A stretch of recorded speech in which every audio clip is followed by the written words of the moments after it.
جب انسان کی موت قریب آتی ہے تو ایک کالا فرشتہ آ کر کیا ڈھونڈتا ہے، اور پھر دو سفید پوش فرشتے آ کر انسان میں کیا تلاش کرتے رہتے ہیں۔ دوستوں ہم آپ کو یاد دلا دیں، اگر آپ ہمارے اس چینل پر نئے ہیں تو ہمارے اس چینل کو سبسکرائب کر لیں اور بیل آئیکن کو ضرور پریس کر لیں تاکہ مزید آنے والی ویڈیوز کو نوٹیفیکیشن آپ کو موصول ہو سکے، کیونکہ اس چینل پر ہم اسی طرح کی اسلامی معلوماتی موٹیویشنل ویڈیوز لاتے رہتے ہیں۔ داؤد بن ابی ہند رحمۃ اللہ علیہ اپنی آپ بیتی بیان کرتے ہیں کہ میں سخت بیمار پڑا، اسی حالت میں دیکھا کہ ایک بڑا سر اور پر گوشت مونڈے والا شخص نمودار ہوا، وہ سوڈانیوں کی ہم شکل تھا۔ میں نے اس کو دیکھ کر انا للہ و انا الیہ راجعون پڑھا۔ میں نے اپنے دل میں کہا یہ میری روح قبض کرے گا، لیکن میں کافر تو نہیں ہوں کہ یہ کالا فرشتہ میری روح قبض کرے گا، کیونکہ میں نے سنا تھا کہ کافر کی روح کو کالا فرشتہ روح قبض کرتا ہے۔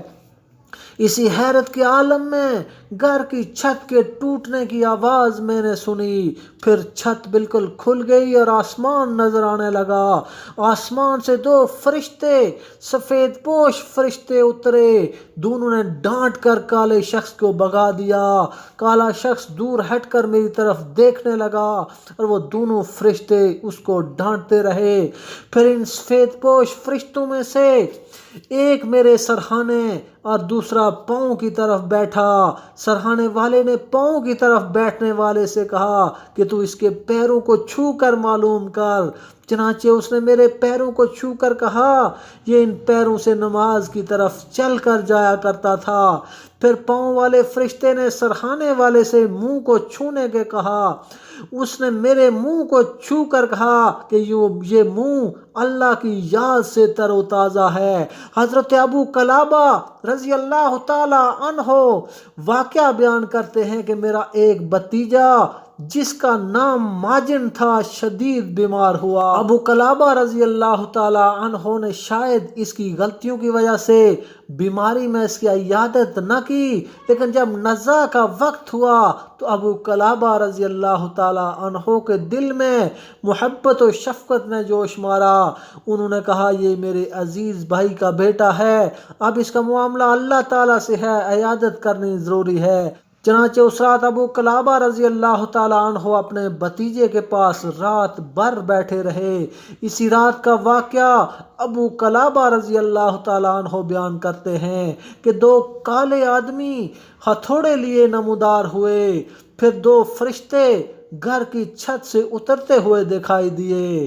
میں نے ان کی آواز سنی کہ ایک فرشتہ دوسرے سے کہہ رہا تھا تو اس مریض کے پاس جا کر معلوم کر کہ اس کے پاس کوئی نیکی بھی ہے کہ نہیں۔ چنانچہ اس میں سے ایک فرشتہ میرے بھتیجے کے پاس آیا اور اس کے سر، پیٹ اور پاؤں کو سونگا، پھر واپس جا کر اپنے ساتھی سے کہنے لگا میں نے سر کو سونگا، اس میں قرآن نہیں پایا، اس کے پیٹ کو سونگا تو روزے کا نام و نشان نہ ملا، اور اس کے پاؤں کو سونگا تو ایک رات بھی عبادت کے لیے کھڑے رہنے کا کوئی اثر نہ پایا۔ اس کے بعد دوسرا فرشتہ آیا، اس نے اس کا سر، پیٹ، ہتھیلی اور پاؤں کو سونگا، پھر میں نے سنا کہ وہ کہہ رہا ہے تعجب ہے کہ اللہ تعالیٰ نے اس شخص کو محمد صلی اللہ علیہ وآلہ وسلم کی امت میں لکھا ہے، لیکن امت محمدیہ صلی اللہ علیہ وآلہ وسلم کی خصلتوں میں سے کوئی خصلت بھی اس میں نہیں پائی جاتی۔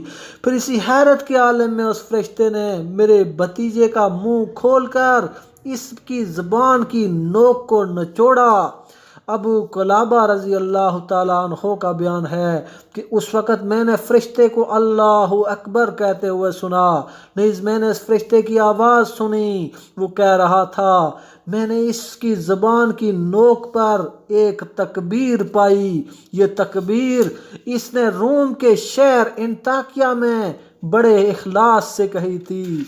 زبان نچوڑنے کے بعد مشک کی خوشبو پھیل گئی اور اسی وقت میرے بھتیجے کی روح قبض ہو گئی۔